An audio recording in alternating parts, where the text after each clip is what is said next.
Hey there, EMDR community. My name is Rebecca Kase, and I am so excited to be presenting at this year's 2023 EMDRIA conference. I'll be sharing my ideas with you on polyvagal-informed EMDR, and most specifically, how to integrate polyvagal theory into preparation and reprocessing phases.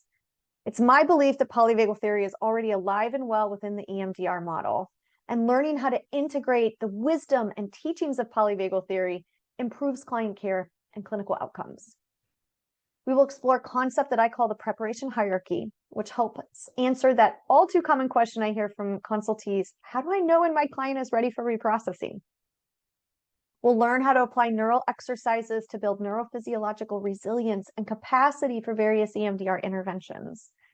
I'll be sharing some of my favorite go-to techniques for phase 2 preparation work that I use with clients all the time.